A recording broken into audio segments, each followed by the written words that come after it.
The Galactic Academy of Interspecies Excellence was exactly as pretentious as its name suggested. Floating majestically in the neutral space between three major galactic sectors, the massive space station housed the brightest young minds from over 200 sentient species. Its gleaming silver spires and bioluminescent gardens were designed to accommodate everything from methane-breathing cephalopods to silicon-based crystalline entities that communicated through light patterns. And then there was Mira Thornfield, the only human in the entire establishment. "Excuse me, but you're blocking the nutrient dispenser," Mira said, trying to sound polite despite it being the third time this morning someone had pretended she didn't exist. The tall, willowy Aldarian turned slowly, its eye stalks swiveling down to notice her. "Oh, the Deathworlder. I didn't see you there." Its voice translator carried the unmistakable tone of someone talking to a particularly dim child. "Are you sure you should be consuming standard rations? I've heard your species has incredibly delicate digestive systems." Mira forced a smile. "Our digestive systems dissolve bone and can neutralize mild toxins, but thanks for your concern." The Aldarian blinked all four eyes simultaneously, their equivalent of a dismissive eye roll, and floated away. Mira punched her selection into the dispenser with more force than necessary. 6 standard months at the academy, and she was still treated like she might spontaneously combust. The irony wasn't lost on her. Humans were called Deathworlders not because they were fragile, but because Earth was classified as a Category 12 death planet. Apparently, a world with earthquakes, hurricanes, venomous wildlife, and temperature variations exceeding 100 degrees was considered uninhabitable by galactic standards. Yet somehow this translated into everyone assuming humans themselves were fragile. The bizarre logic seemed to be, only a weak species would need to evolve on such a dangerous planet, while superior beings evolved in perfectly controlled environments. Mira carried her breakfast tray toward an empty table, navigating around a group of Zintari whose silicon quartz bodies gleamed like walking chandeliers. The enormous dining hall buzzed with conversation in dozens of languages, all automatically translated by the neural chips every student received upon enrollment. "Mira, over here." A voice called from across the room. She spotted Professor Eliam, the Academy's xenoanthropology teacher and one of the few faculty members who treated her normally. The professor's species resembled upright leopard geckos with 6 limbs and remarkable color-changing abilities. Today, his scales were a pleasant academic blue. "Good morning, Professor," Mira said, sliding into a seat across from him. "How are your studies progressing? Any incidents since the gravity mishap?" Mira winced at the memory. Last week, someone had accidentally increased the gravity in her residential sector to 3 times Earth normal, a prank meant to incapacitate her. The pranksters had been shocked when she'd managed to walk, albeit with difficulty, to the control panel and fix it herself. "Nothing major. Just the usual comments about my bones breaking if someone sneezes near me." Professor Eliam's scales flickered with sympathetic purple spots. "They don't understand. Most species here evolved on worlds with 1/2 to 1/3 of Earth's gravity. To them, you're from a high-gravity nightmare. I've tried explaining that humans are built differently, but no one listens. They will eventually. Excellence doesn't go unnoticed forever, even through prejudice." He glanced at his datapad. "Speaking of which, don't you have advanced planetary sciences with Thak this morning?" "I'd hurry if I were you. He's notoriously strict about punctuality." Mira checked the time and scrambled to her feet. "Thanks for the reminder."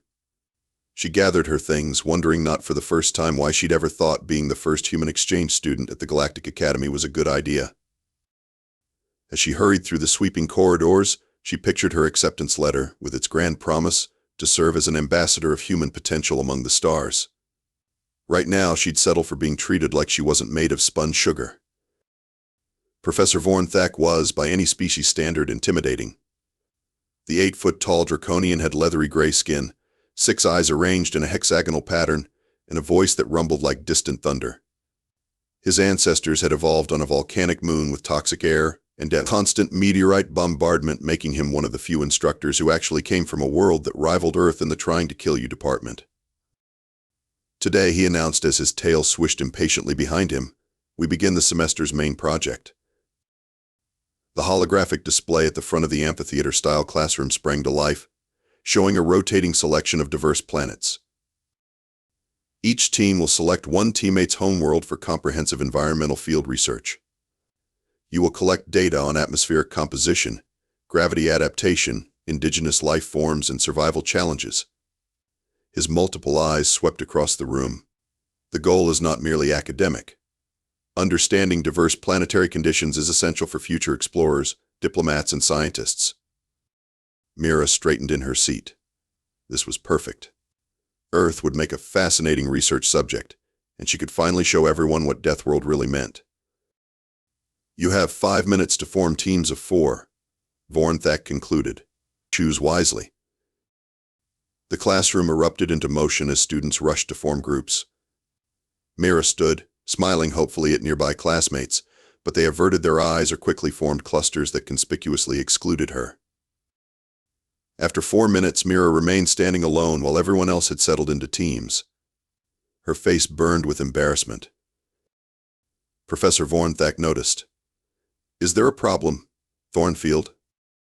Before she could answer, a voice called out from across the room. "Professor, no one wants the human on their team. Her planet is classified as highly dangerous, but she herself can barely function in standard environments."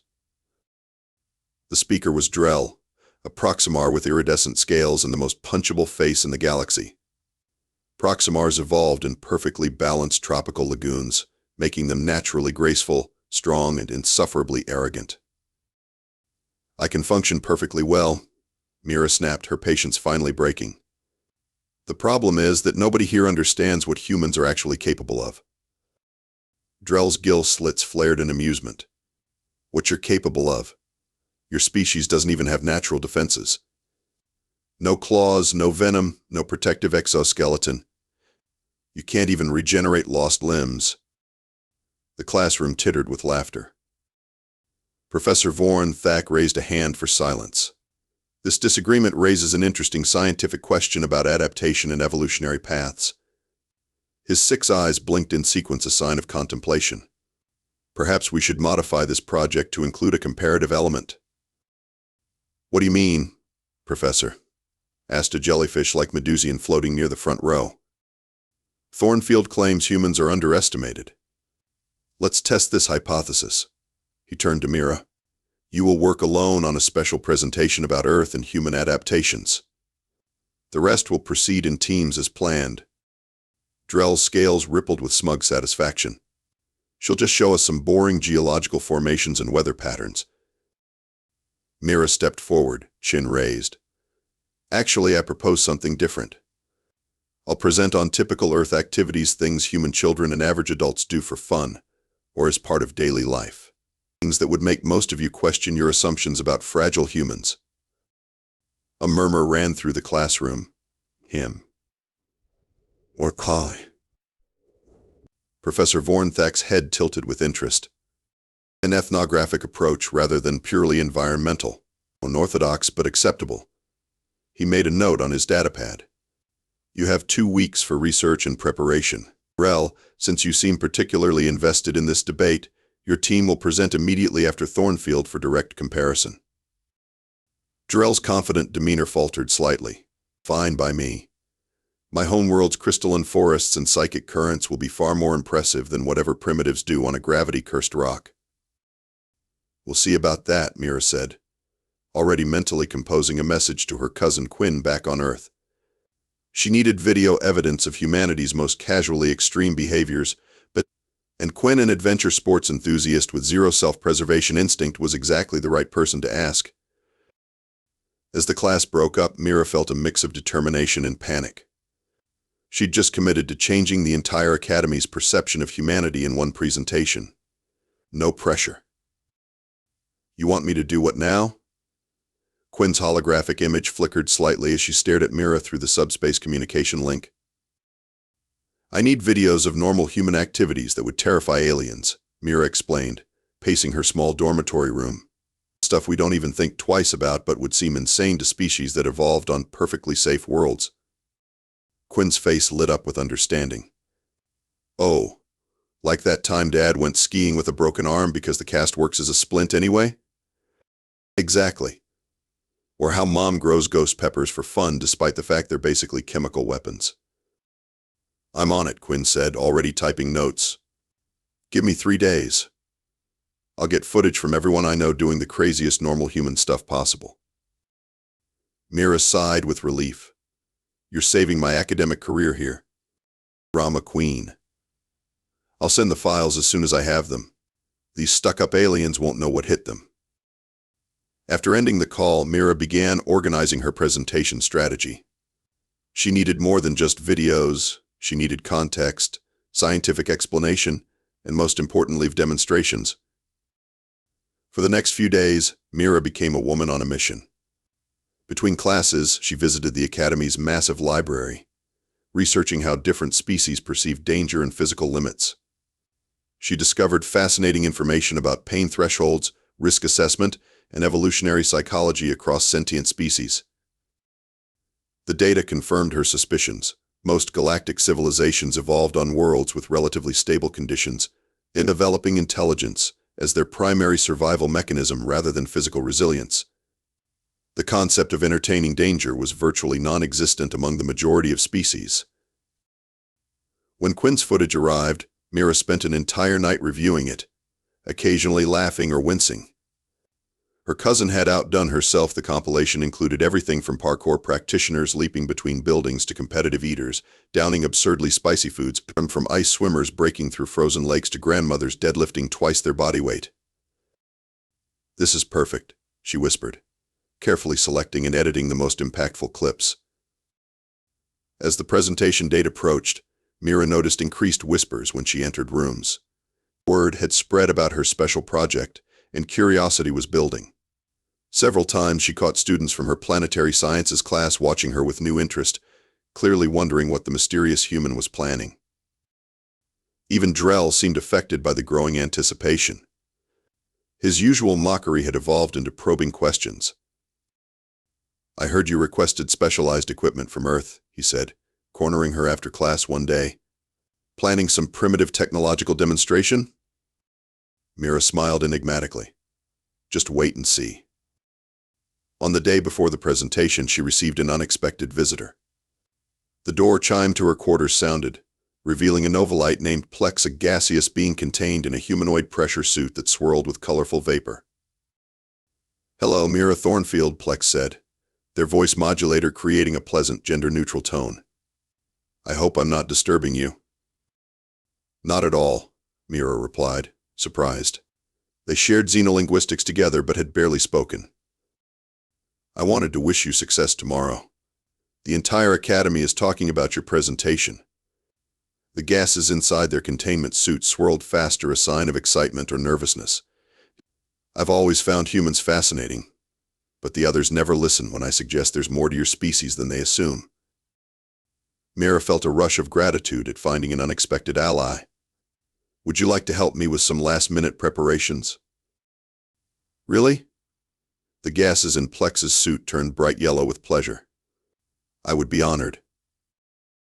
Together they worked late into the night, fine-tuning the presentation and practicing the demonstrations. For the first time since arriving at the Academy, Mira felt like she had a true friend, someone who judged her based on who she was, not what planet she came from. Do you really consume this substance voluntarily? Plex asked, examining a bottle of hot sauce Mira had received in her care package from Earth. Not just voluntarily. We pay good money for the privilege of feeling like our mouths are on fire. The gases in Plex's suit turned a confused purple. Fascinating. My species would interpret such capsaicin levels as a direct chemical attack. Mira grinned. Wait until you see what else we do for fun. The Advanced Planetary Sciences auditorium was packed. Word had spread beyond just their class, attracting students and even faculty from other departments. Mira spotted Professor Eliam near the back, giving her an encouraging thumbs-up, a human gesture he'd learned just for her. Professor Vornthak's 6 eyes surveyed the crowd with surprise. It seems your presentation has generated significant interest, Thornfield. Mira nodded, trying to hide her nervousness as she set up her equipment. Humans tend to have that effect, Professor. In the front row, Drell sat with his team, arms crossed and scales shimmering with anticipation. Beside them, Plex's gaseous form swirled with encouraging yellow patterns. "You may begin," Vornthak announced, settling his massive form into a specially reinforced chair. Mira took a deep breath and stepped to the center of the stage. "My presentation today is titled, 'Just Another Tuesday on Earth: Why Humans Are the Galaxy's Ultimate Survivors.'" The holographic display behind her activated, showing a beautiful blue-green planet Earth as seen from space.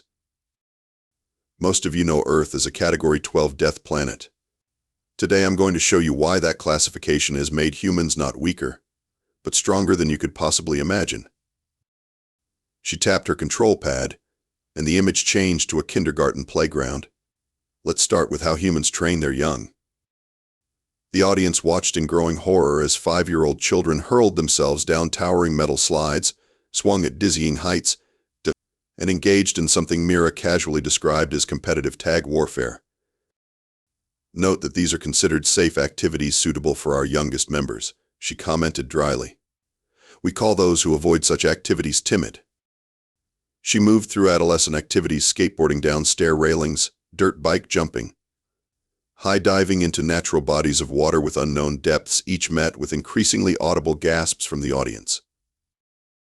"Now for adult recreational activities," Mira continued, clicking to show rock climbers scaling sheer cliffs without safety equipment.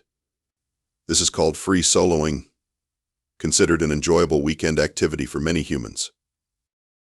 A Floravian in the third row actually extended their emergency oxygen apparatus. "But perhaps you're thinking these are specialized athletes," Mira said. "So let's look at ordinary human endurance." The next segment showed marathon runners with bleeding nipples and toenails falling off, ultra-endurance athletes sleeping while continuing to bicycle, and office workers casually mentioning they'd come to work despite having just a minor concussion. Professor Vornthak leaned forward, all 6 eyes fixed on the presentation with scientific fascination. "Your species willingly continues functioning despite structural damage?" "We call it walking it off," Mira explained. "Now let's discuss temperature adaptation." The footage shifted to polar bear plunges in ice-covered lakes, followed immediately by sauna enthusiasts in 100-degree C heat voluntarily whipping themselves with branches. Humans can survive temperature ranges that would kill most species, not just through technology but through sheer biological adaptation and will. By now, several students were taking frantic notes while others seemed frozen in disbelief. Drell's confident smirk had been replaced by an expression of dawning realization. "For my final demonstration," Mira announced, "I'd like to show you something personally." She removed a small device from her pocket, a standard earth lighter, and flicked it to produce a flame. Then, to the audience's collective gasp, she quickly passed her finger through the flame. "A brief exposure to fire causes minimal damage to human skin," she explained casually. "We use controlled burns in cooking, celebration, and various industrial processes." She then produced a small container of earth spices and offered it to Professor Vornthak. "Would you care to smell this common earth food seasoning?" The professor cautiously extended his sensory appendage over the opened container of wasabi and immediately recoiled, all 6 eyes watering profusely. "That," Mira said with a slight smile, "is something human children eat on dares, and adult gourmands consume for pleasure." She concluded by displaying a final set of statistics: human pain tolerance levels, bone density comparisons, immune system resilience metrics, and psychological stress adaptation studies. In conclusion, humans didn't just survive on a death world, we thrived because of it. Our planet tried to kill us every day for millions of years, so we evolved not just to endure hardship but to seek it out as a way to grow stronger. She looked directly at Drell. "We're not fragile. We're forged." "Ma'am." For several seconds after she finished, the auditorium remained in complete silence. Then Professor Vornthak rose to his full height. "In 32 cycles of teaching comparative planetary sciences," he rumbled, "I have never witnessed a more compelling argument for evolutionary divergence and adaptation. Thornfield, your species is remarkable not despite your planet, but because of it." The audience erupted into a mixture of applause, excited chatter, and what sounded like several medical emergency alerts going off simultaneously. The Academy's social structure underwent a seismic shift following what students quickly dubbed the Earth Revelation. Mira found herself transformed overnight from ignored oddity to objective fascination, a change that proved to be both gratifying and exhausting. "Is it true humans drink poison for enjoyment?" asked a wide-eyed Galactic student who cornered her in the dining hall the next day.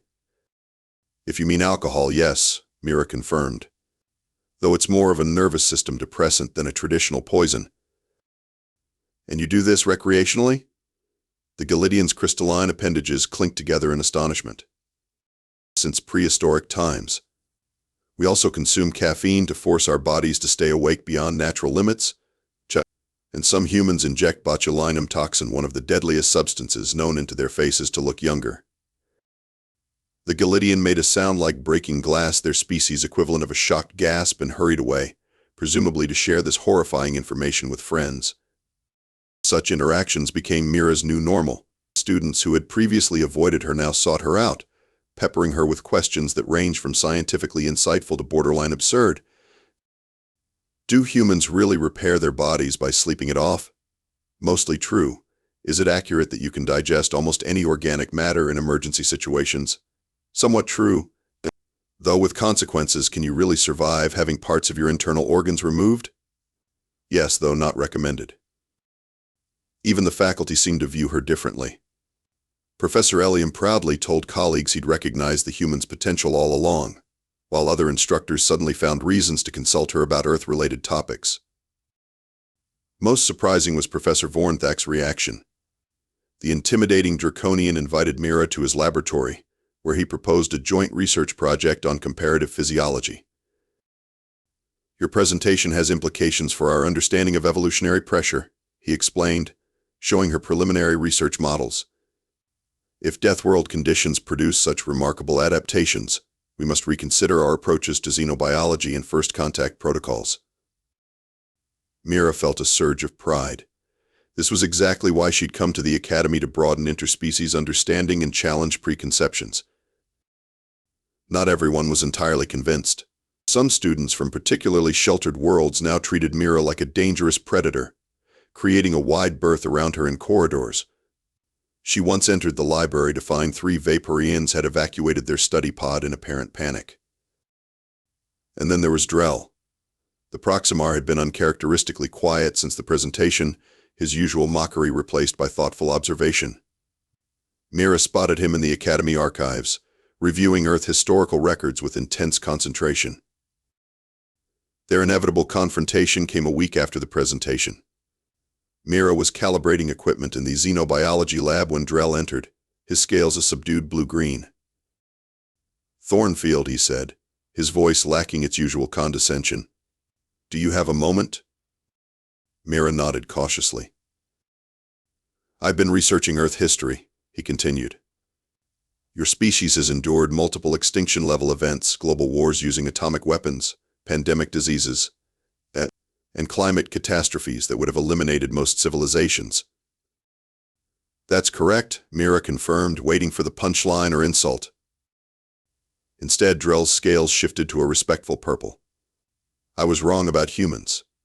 The adaptability you've shown surviving not just natural threats but your own destructive tendencies is remarkable." Mira blinked in surprise. "Is this an apology?"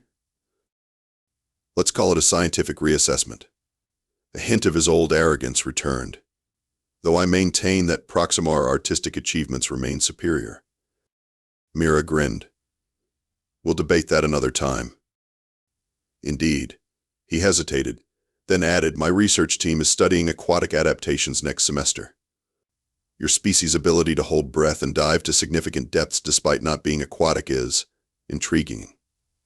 Would you consider joining our group?" It wasn't quite friendship, but it was progress. "I'll think about it," Mira said, hiding her satisfaction. However, not all reactions were positive. The day after her conversation with Drell, Mira entered her xenolinguistics class to find students hastily moving away from her assigned seat, but creating an awkward empty zone around her desk.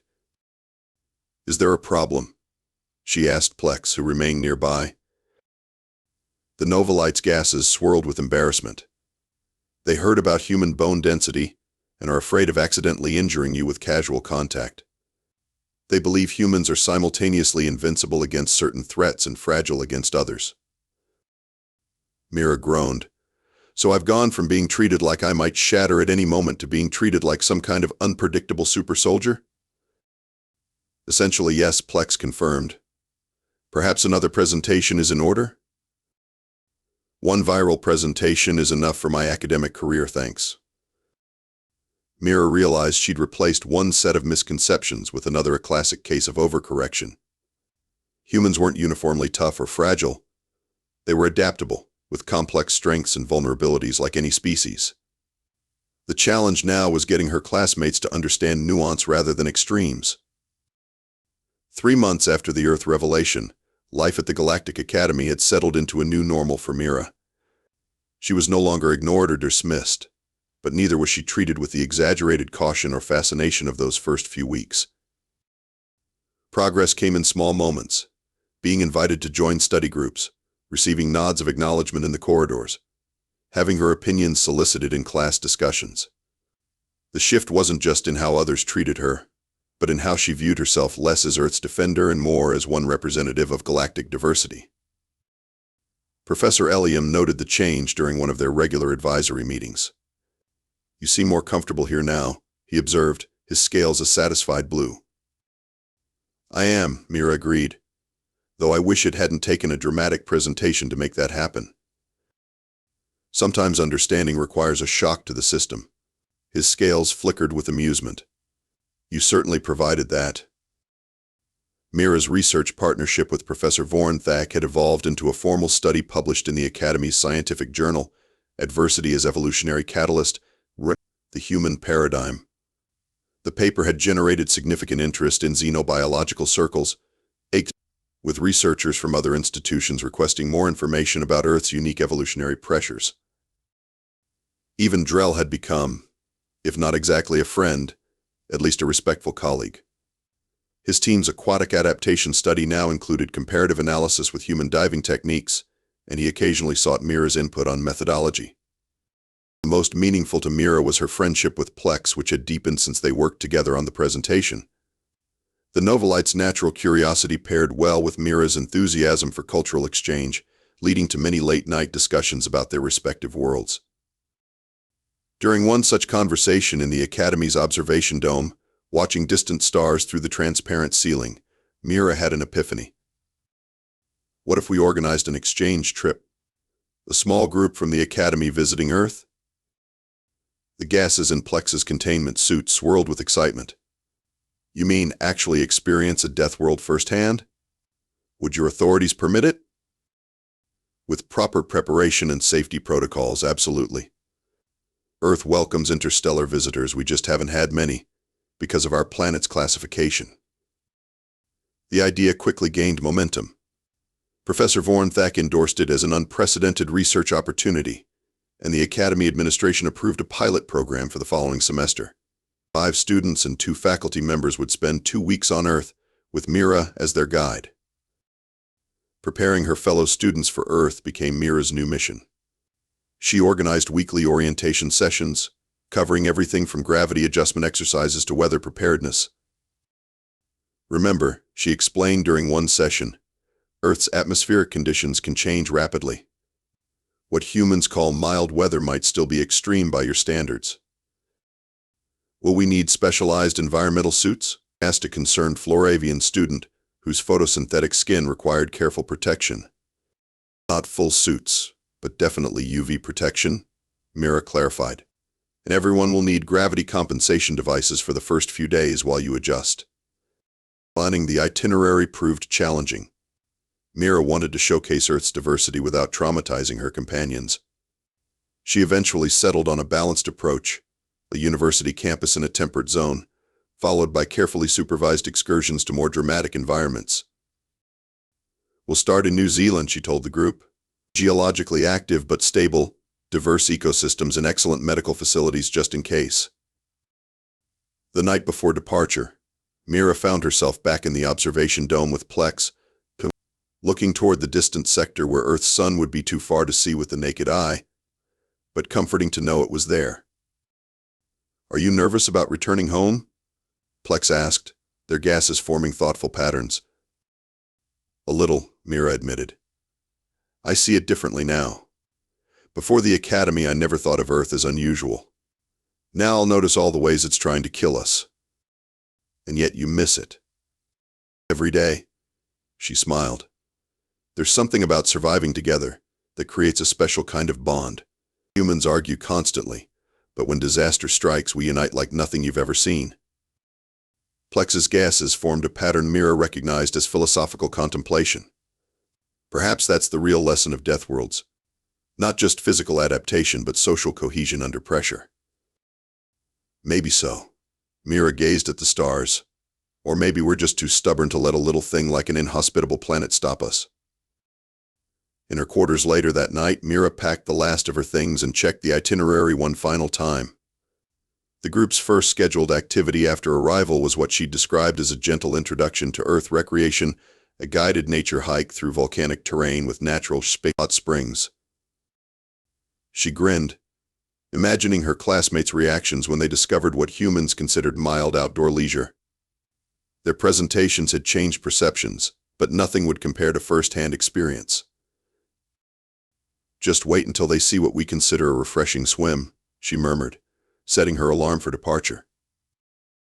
Whatever happened, one thing was certain. The Galactic Academy would never look at humans or Deathworlds the same way again. And maybe, just maybe, that was exactly what the galaxy needed. After all, the universe was a dangerous place.